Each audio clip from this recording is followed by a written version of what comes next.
intro. I'm Robert, and today I'll be talking about two of our recent works, focusing on the interplay between Hamiltonians and random unitaries. The two works are just recently out. One is called Random Unitaries That Conserve Energy, and then the second one is called Random Unitaries from Hamiltonian Dynamics. So as we all know, random unitaries are a very important object in quantum information science. From the technological standpoint, people have been using random unitaries for achieving quantum advantages, like random circuit sampling, for benchmarking quantum systems, etc. At the same time, random unitaries are also an important toy model that allows us to study complex quantum many-body dynamics. For example, in the context of quantum chaos or deep thermalization, one utilizes tools and properties of random unitaries in order to find exotic new features of quantum many-body dynamics.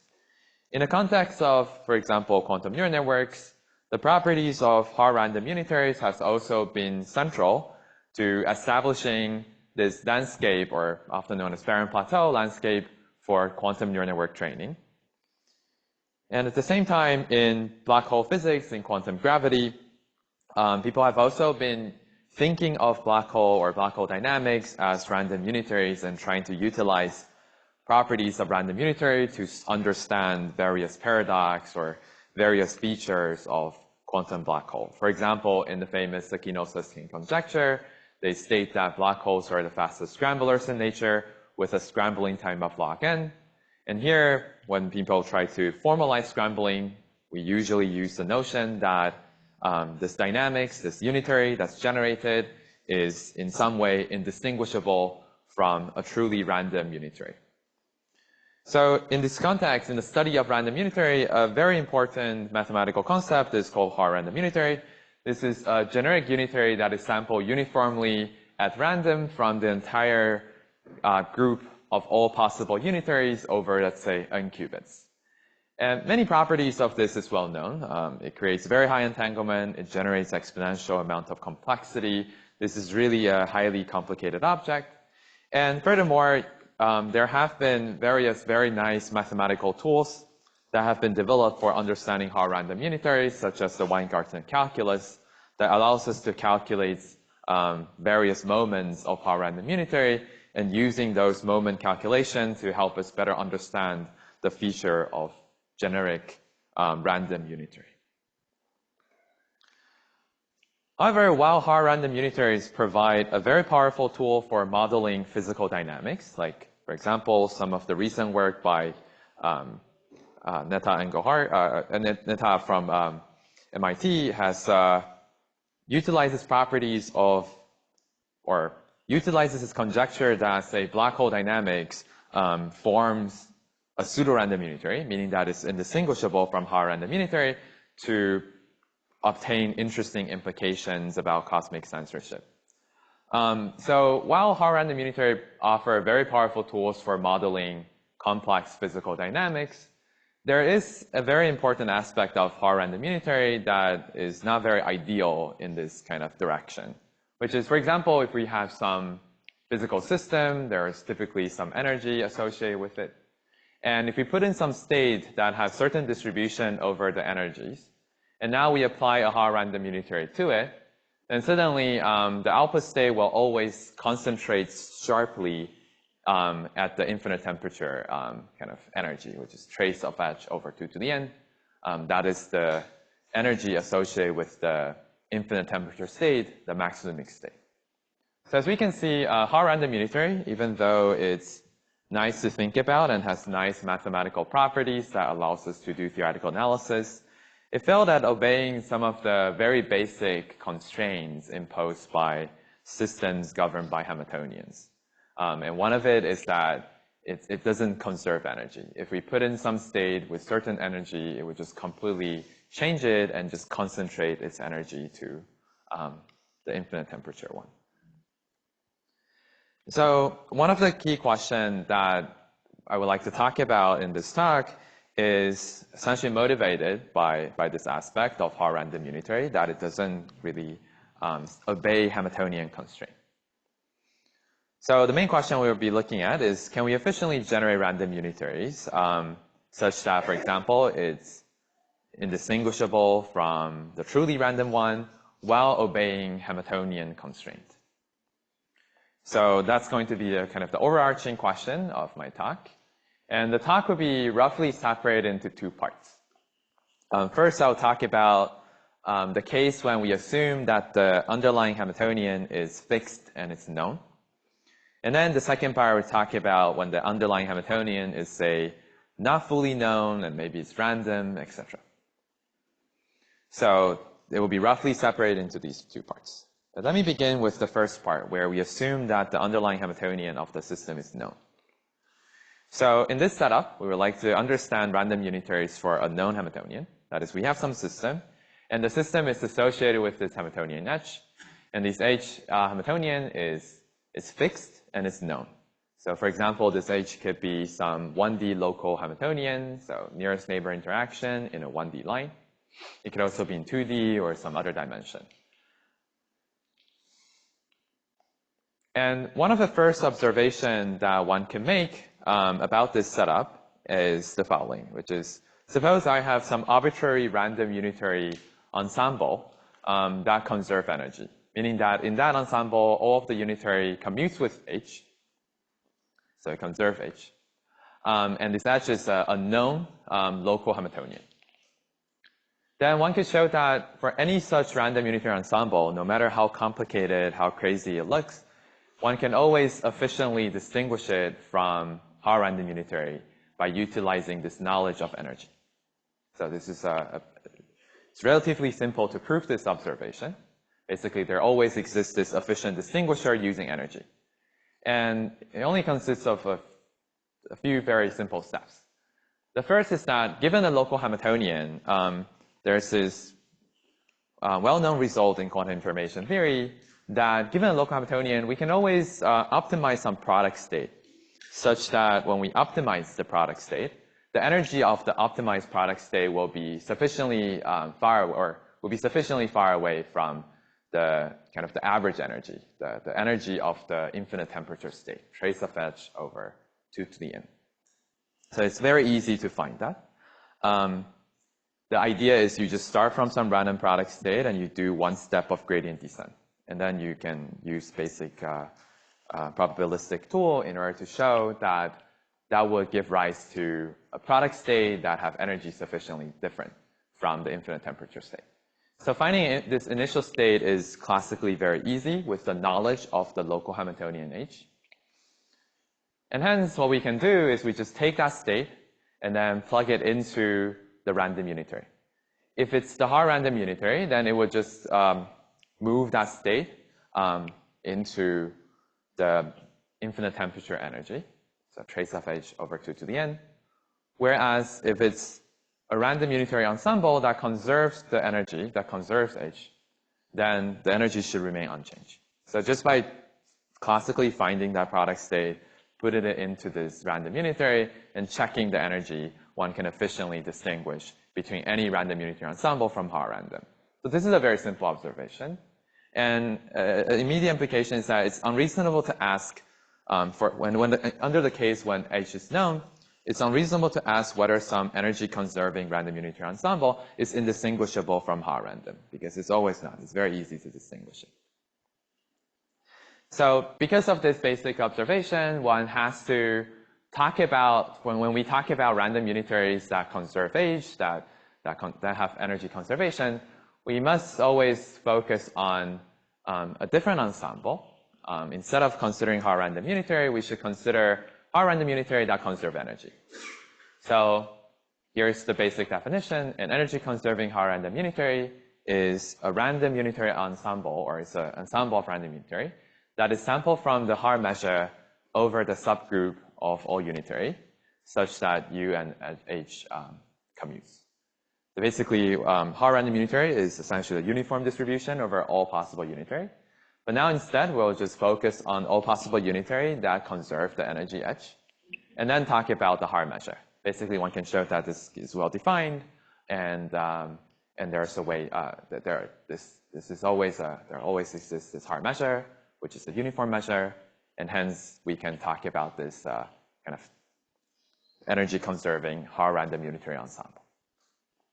So the main difference is that while Haar random unitary maps every state, or almost all state, to one with infinite temperature energy, an energy-conserving Haar random unitary will still be Haar random, but it conserves the energy associated with the Hamiltonian. So instead of focusing on talking about indistinguishability from Haar random, we should focus on this guy. Yeah. Does it matter that this H is concluded? Can it be just any, I don't know, permission quantity? Because the notion of Hamiltonian is, right?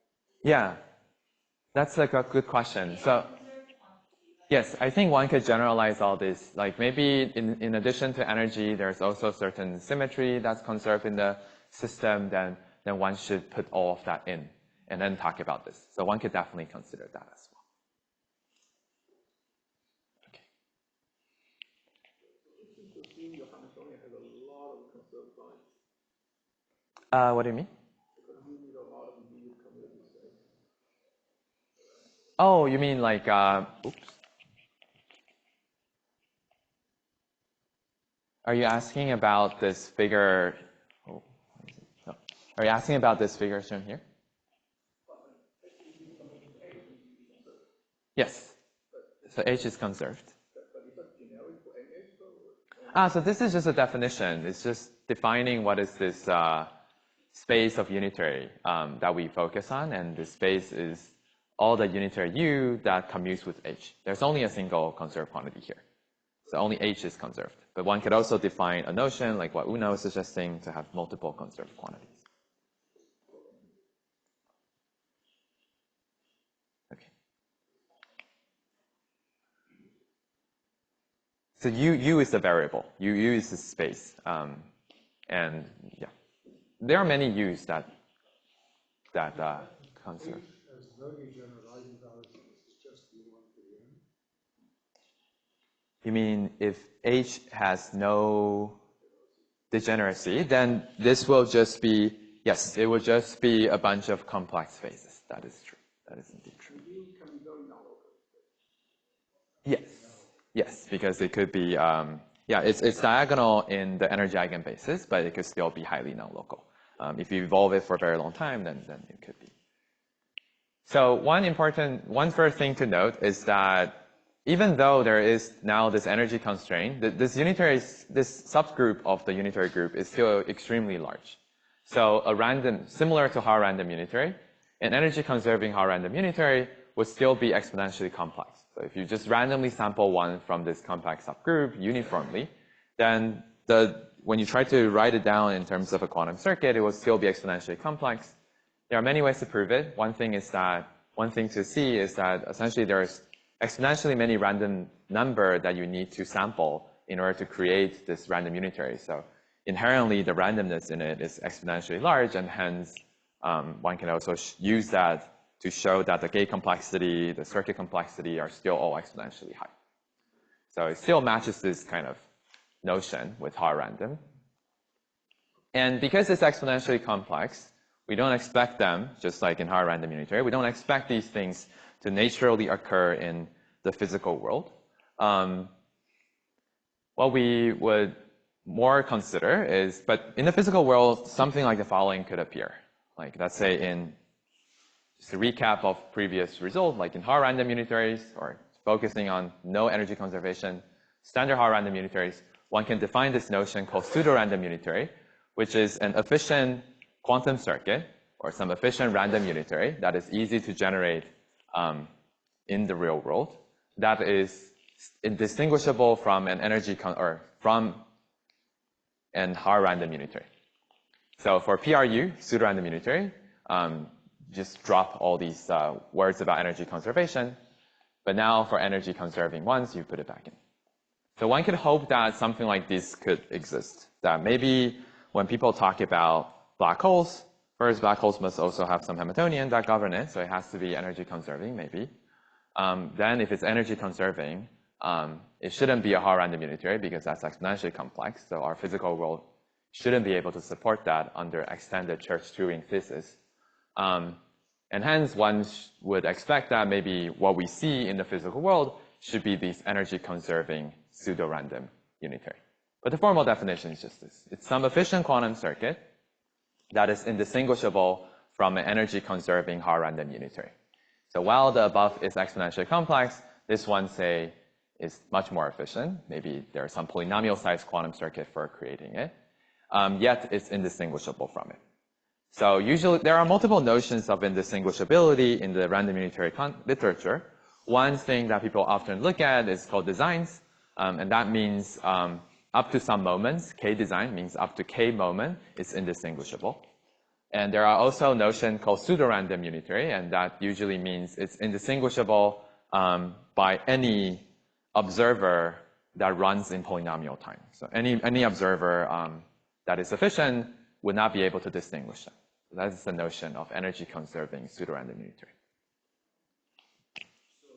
So just to be a little bit careful, like, are you saying pseudo-random energy-conserving unitary or energy-conserving pseudo-random unitary? So the question is, do you demand the element of the second pseudo-random unitary to conserve energy as well, or you don't know? That's a good question.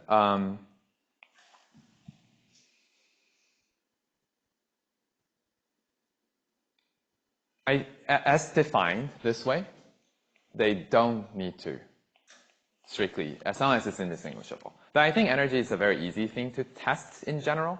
So maybe for some very tiny subspace, it's not working. Okay, I'll talk about some result where they do exist. And for those results, when they do exist, the random unitary that one constructed would also be energy conserving.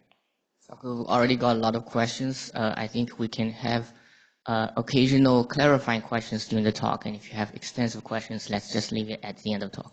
Okay. Thank you. Yeah, so the main question in this context is the following. So previously, Fermi-Man and I recently showed that pseudo-random unitaries, they exist, which means there are some efficient quantum circuit. Actually, they can be generated in very short amount of time, like just 1D log depths or polylog depths. One can generate these very shallow random unitary that is indistinguishable from Haar-random. So that's known. However, one could ask the same question. What about these energy-conserving PRUs? Do they exist? Can we construct these efficient random quantum circuit or random unitary such that it's indistinguishable from these energy-conserving truly random unitary? So the main results from our recent work established the following theorem. And the first result is we showed that energy-conserving PRUs, they do exist for random generic local commuting Hamiltonian. So when we have some generic local commuting Hamiltonian, one can design some efficient quantum circuits such that it's energy conserving, and yet it's indistinguishable from the truly random exponentially complex ones. However, we also found some surprises here, which is, on the contrary to standard PRUs, if we now have this Hamiltonian constraint, for some 1D local Hamiltonian, energy conserving PRUs just do not exist. They just cannot exist. And hence it gives this strange picture. So without Hamiltonians, we now know of many construction of pseudo-random unitaries, that is random unitaries that is very efficient to generate, but it's indistinguishable from Haar. But when we put in this constraint of Hamiltonians, suddenly, depending on what the Hamiltonian is, like if it's some random local commuting Hamiltonians, then energy conserving PRU do exist. But for some other ones, they just, we can prove that they don't. And furthermore, if we look more closely in the non-existence of energy conserving PRU, what we actually show is the following. For some 1D local Hamiltonian H, there is this universal distinguisher, which I'll denote by this robot here, that can efficiently tell whether this is a truly random, Haar-random, energy-conserving Haar-random unitary, or it's any sub-exponential size quantum circuit. So just to kind of visualize it, so suppose this distinguisher, universal distinguisher, is given access to energy-conserving Haar-random unitary, that you can do experiments on it, Then after doing experiments on it, it would say accept. It would say, yes, this is a truly random energy conserving unitary. However, for any quantum circuit with sub-exponential depths, so it can be super polynomially deep, consists of huge amount of complexity, and yet when the agent is accessing it, it will say, it will reject it. So previously, this notion is not true. Without the Hamiltonian constraint, one can show that even just very shallow 1D quantum circuit is indistinguishable from Haar random unitary. But now when we put in this notion of Hamiltonian, we wanted to respect the Hamiltonian constraint, then suddenly the picture changes drastically, and now there exists, for some Hamiltonians, there exists these universal distinguisher that can reject any quantum circuit with sub-exponential complexity, but yet can accept the truly random one that is exponentially complex. So it really means that there is this universal distinguisher, and somehow it also suggests that when we don't have Hamiltonian constraint, then it's very easy to fool things. It's very easy to create these very shallow quantum circuit that can kind of fool everyone into believing that this is exponentially complex. However, when there's Hamiltonian, even just some simple 1D local Hamiltonian, suddenly complexity can be visible. You can see that this random unitary has very high complexity, or it's slightly lower, like still super polynomially highly complex, but sub-exponentially complex. And that's essentially the second line of this claim kind of expanded. So it gives rise to this picture of the spaces of Hamiltonians, and for some energy conserving PRU do exist, some don't exist. But then one could also ask, what about some of the spaces that was left out? We now know that there are some exist and some that don't exist. What about these other spaces that we didn't characterize? What we showed is that, so right now we don't know. There are many that we just really don't know. Maybe they belong to this family, or maybe they belong to that. But what we also found is that in general, we just cannot know. So it's not just we don't know, but there are some that just we cannot know. Basically, a corollary of our result of the previous theorem is that if we're given some, say, 1D local Hamiltonian, and we would like to tell, like a family of 1D local Hamiltonian, and we would like to tell if energy conserving PRU exists or not. That is, do there exist some efficient quantum circuit that can become indistinguishable from the truly random one?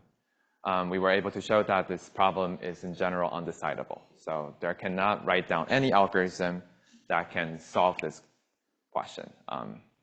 Some of it we just really don't know. So it presents this kind of very strange landscape over the Hamiltonian. So depending on what the Hamiltonian is, sometimes energy conserving PRU exists, sometimes it doesn't exist. When it doesn't exist, it's essentially for some Hamiltonians such that one can design experiments that can test for exponential complexity. And then there are also some which are just undecidable. We just don't know what happens for them. There's no algorithm we can write down. So unlike in the setting of pseudorandom unitary, in Haar random unitary, where we have this clean picture that when we just have some shallow circuit, it's already very indistinguishable, because one could hide things in the essentially like the non-commutative space. We can create this shallow 1D circuit that is indistinguishable from Haar random. When we now impose this constraint that we want the random unitary to conserve energy, then suddenly the landscape becomes highly complex. So that is the case when edge is known. But what about when the Hamiltonian is not known? So this is also a very physically important case, because let's say in the SYK model, we assume that the Hamiltonian is random. Maybe we would like to study the entire ensemble of random Hamiltonians and try to understand its property. So in this case, we can, instead of assuming that the Hamiltonian is somehow characterized and fully known and it's fixed, we can also look at the setting where the Hamiltonian itself is also a random object. So the Hamiltonian is random, and it's not completely known. Maybe we know its geometry, like we know it's a 1D line, but we don't know exactly what the coefficient in the Hamiltonian is. Then in this world, we can also naturally define an ensemble of random unitary, which are just unitary that is generated by the time dynamics or generated by these Hamiltonians. So e to the negative ith. For some probability distribution over the random Hamiltonian h, it could be the SYK model, which defines some probability distribution. And also for some probability distribution over random time t. So in this world, this would be the natural model that we look at. So in this world, we would just be looking at a bunch of unitaries that are just generated by h. So this is a space of unitary, or this is an ensemble that is much more restricted. So we're not focusing on this entire space of unitary that commutes with h, but we're just looking at the unitary that are generated by them. However, in this world, we also consider h to be unknown. So it could be random, like some SYK model that we sample from. So previously, we have this simple distinguisher based on energy that prevents the indistinguishability from Haar random. But note that this observation only applies when the local Hamiltonian is known, because we need to run this algorithm that takes in the Hamiltonian and finds some initial state that have energy that deviates from the infinite temperature energy, and then put it into the unitary to test it. But when this is unknown, when this is not known, then suddenly it opens up the possibility that maybe this unitary generated by some random Hamiltonian and random time can still look indistinguishable from Haar random unitary. And that raises this second question, which is, can random Hamiltonian dynamics become indistinguishable from Haar random unitaries? So can we design some distribution over h and t? Maybe h is just the SYK model. Maybe it's something else. And maybe we can design some distribution over the time such that this guy is indistinguishable from Haar random. And that would kind of provide these, this rigorous foundation for kind of assuming or talking about physical dynamics as Haar random unitary, if this is true. So the main results that we found in terms of this second main question, the first one is the no-go result. We showed that for any constant local Hamiltonian, so it doesn't have to be geometrically local, it could be like 4 local and spread out across the entire system.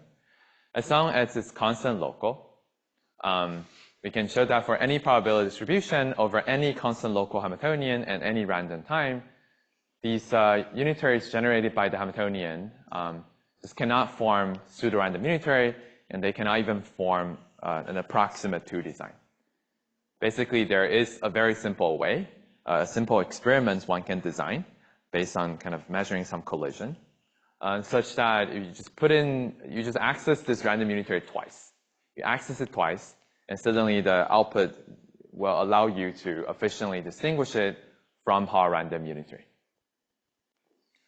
However, that's also not the end of the story. While we have this proposition as a no-go, we also showed that if we now relax ourselves a little bit and consider quasi-local Hamiltonian, so Hamiltonians that is not strictly supported on constant site, but slightly bigger than constant, like say polylog, then we can show that in this case, when we have random polylog local Hamiltonian and a random time of constant, they would form pseudo-random unitary, meaning that they become indistinguishable from Haar random by any computationally bounded observer, and they form very, very good design.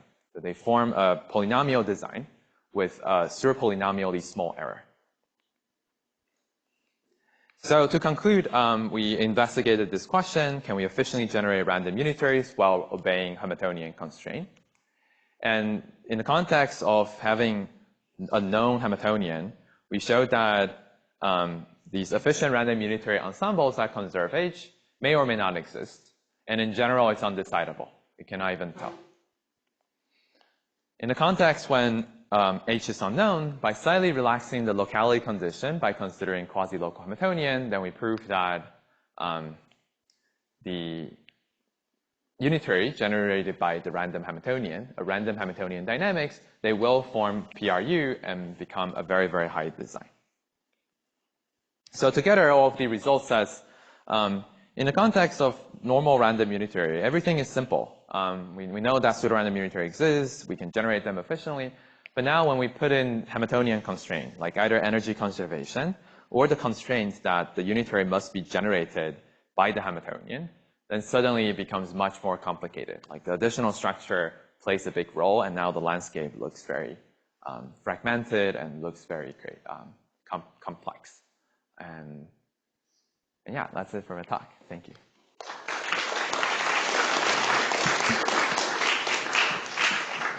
Please ask the questions using the microphones on the two sides so that our Zoom audience can also hear your question. Okay. Yes, thank you.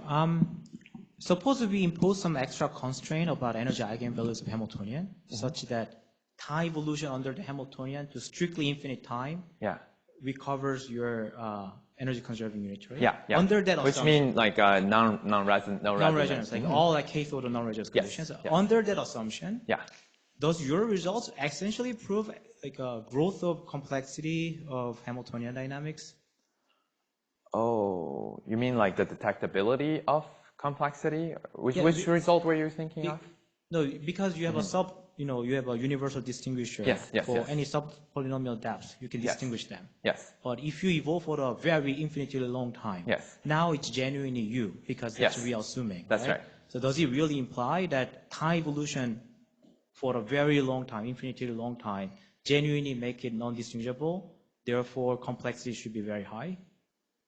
Because if it is that direction of logical case? Or maybe let me, at least my understanding is this, like essentially this universal distinguisher allows one to detect complexity growth even up to or like you should think of the distinguisher as it creates a step function. When your complexity is lower than exponential, then it's always 0. And then when it's sufficiently high, that is it's now truly random, then it becomes 1. So this suggests that under Hamiltonian constraint, unlike in normal hard random and pseudo-random unitary, where complexity becomes quickly indistinguishable, under Hamiltonian constraint, complexity could potentially be visible. I think that's another way to think about it, but we haven't dived into that aspect too much. Like this is what we currently have, but potentially it would be very interesting to see if there are some Hamiltonians such that when you evolve it, you can keep testing time up to a very long time. I think that would be very cool, but we haven't dived into that part. But at least it suggests that time is somehow still visible when there's Hamiltonian constraint. Yes. Thank you for a nice talk. Can we use your result to state to prove quantum normalization of certain random Hamiltonian models? I guess you're thinking of, when you say result, do you mean like, for example, this theorem? Yeah, right. Yeah, so that is kind of our motivation for this theorem, but I don't fully understand what people usually mean by thermalization and so on. But right now, this is what it states. It says that for polylog local Hamiltonian, and it's actually geometrically local. The one we constructed is just 1D and polylog local. Then just in constant time, like let's say we can normalize this, so in time equal to 1, evolving under this Hamiltonian, suddenly just in time 1 becomes indistinguishable from hard random. So this is what it says, which means when you measure all kinds of properties, local things, they would all look like infinite temperature state. So maybe there will be some implication to thermalization, but my understanding is thermalization also has these energy conserving or Hamiltonians or local gift state kind of properties. So I'm not super sure, but hopefully one can build on this result to get something like that. That would be a Maybe cool just direction. to follow up on that question. What is the notion of error here? Is this relative error? Yeah. So normally, like relative error doesn't allow you to control anything that cares about the entanglement of your state or related to thermalization. Right? You need like exponentially small additive error to control like entropies or. Yeah. So for PRU, that just means the experimentally, you just cannot distinguish it from Haar random. But I mean, like using the design condition here to prove something about thermalization, I think it doesn't follow if you don't have exponentially small error. Ah, I see. You mean like super polynomially small would not be enough because of the entanglement? If you want to control, no, even if you want to control purities, like a relative error isn't strong enough to give you like bounds on, to show purity is small, right? Oh, I see, I see. That's true. That is true. But also, I think because it's like order one time, you don't expect this stuff is. Yeah, it would be very local. Like, yeah, it would be very localized. Like light cones are still very local. Yes, yes, yes. That's right. That's right. So it would be more like the pseudo thermalization kind of idea. Thank you for this talk. I guess I also have a question relevant to the, the relevance to quantum thermalization. Right. But maybe my question is simpler. Let's say I focus on the case with a non-Hamiltonian, right? And nowadays people know there may be whether or not the states can thermalize also first depends on the initial states. So I wonder for this case, is the initial state also plays a role regarding your conclusion?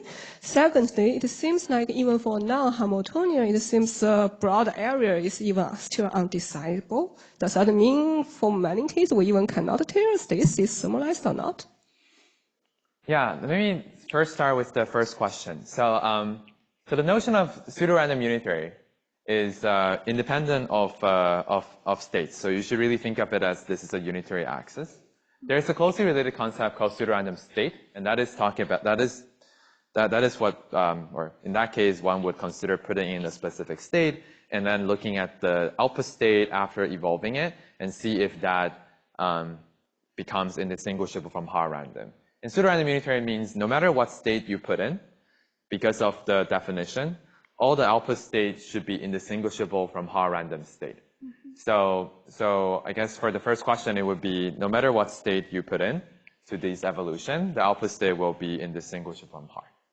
So that would be from Haar random. So it means like when you measure all the subsystem, they will all look maximum mixed, etc. And for the second question, yeah, that's also interesting.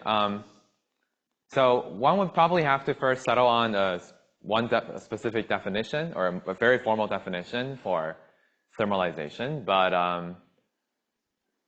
and then see how thermalization can relate to some of these notion of pseudo-random unitary. I feel like maybe there's a version of thermalization, like some version of pseudo-thermalization, such that it can be related, but I'm not sure at the moment.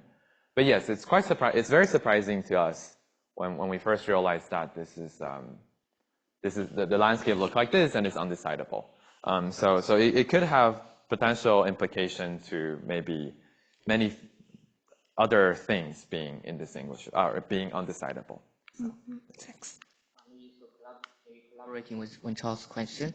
So if you have that state and if you apply, in the first case, when you know the Hamiltonian and you apply this energy conserving unitaries, what ensemble do you generate? Is that Fuji ensemble or? I think it will be, under, for example, the non-resonance condition that Hsin Yuan was talking about, then this, let me just go through it a little bit slower.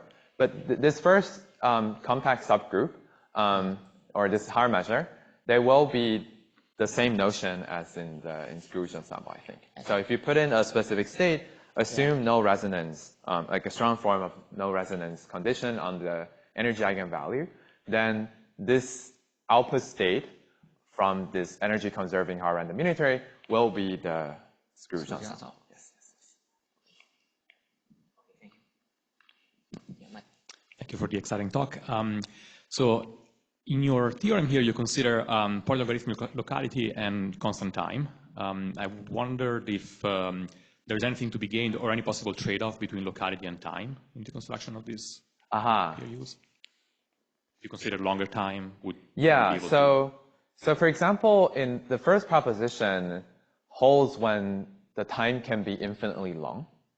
And as a result, it really means like if it's just constant, then suddenly it just cannot form it, no matter how long the time is. So, and now if we go to, I think that first result should still hold even if you go to like log n local. I think there's some log, like so log to some power. There should be some power such that the first result still holds, and it will be, and then as long as one goes slightly beyond it, and then suddenly you can put it back down to t equal to constant. So I think in light of that, I think it means the time doesn't really play a too strong of a role. I think it's related to this proposition above. It's that no matter how long the time is, just because of the locality of the Hamiltonian, it constrains so much that it just cannot form PRU. And when one slightly relaxes the locality to become, let's say, from log n to log to the 1 plus 1.1n, like then suddenly it becomes PRU. So even in constant time. Thank you.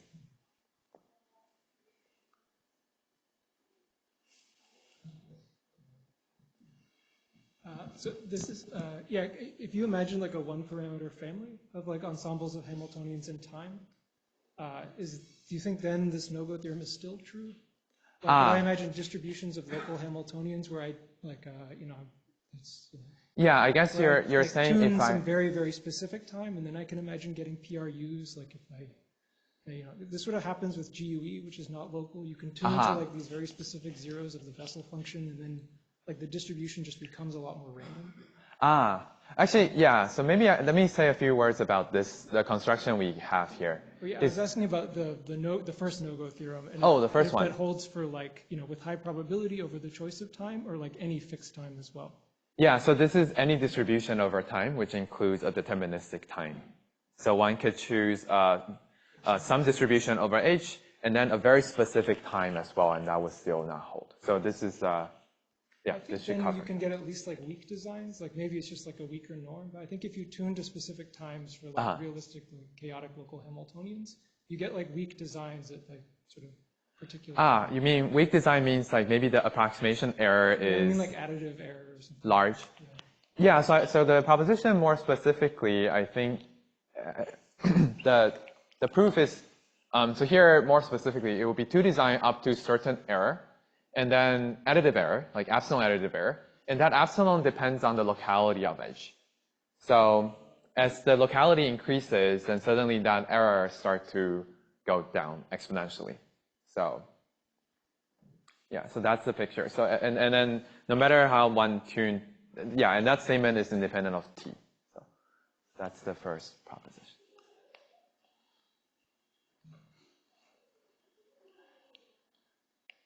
Do you have any results when you have multiple conserved quantities which commute? Yeah, I think that's a interesting question.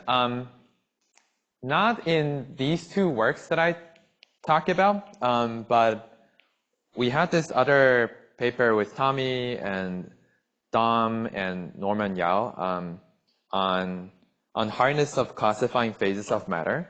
And in that case, we were able to show that if you wanted to conserve certain discrete on-site symmetry, as well as some version of translation variance, which, and then you can put in a few more others, then one can still create these pseudo-random object efficiently in very low depth. So that's quite different from it, but that's slightly more in line with what. So I guess the short answer is, for certain symmetry, for certain conserved quantities, and several very natural ones, even if there's multiple of them, one can still show that, so what we show there is that a shallow quantum circuit will be able to become indistinguishable from the symmetric car-random unitary.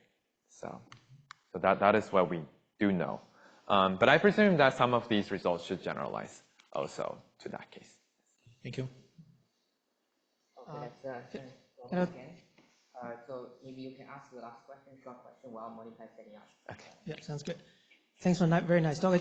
So if you have the no-go theorem for the pseudo-random unitary when Hamiltonian is known, yeah, there you see there exists 1D Hamiltonian, yes, which can be always, there's a universal distinguisher. Yes. But I'm wondering if you have a Hamiltonian, say, right? Mm-hmm. You could have a lot of additional conserved quantities, which, say you just have a Hamiltonian, which can have a lot of other, symmetry blocks within Yes. these Hamiltonians. They all have the same energy, Yes. but then now they're labeled by additional quantum numbers. Isn't it trivial that if you sort of take a state that start with, these symmetry blocks, of course, in general, as a random unitary preserving symmetry, preserving Hamiltonian can permute these blocks, right? Yeah, It shouldn't. But then if you have this Hamiltonian, if you have, okay, maybe I can ask you after. Okay, sounds good. But again. Yeah.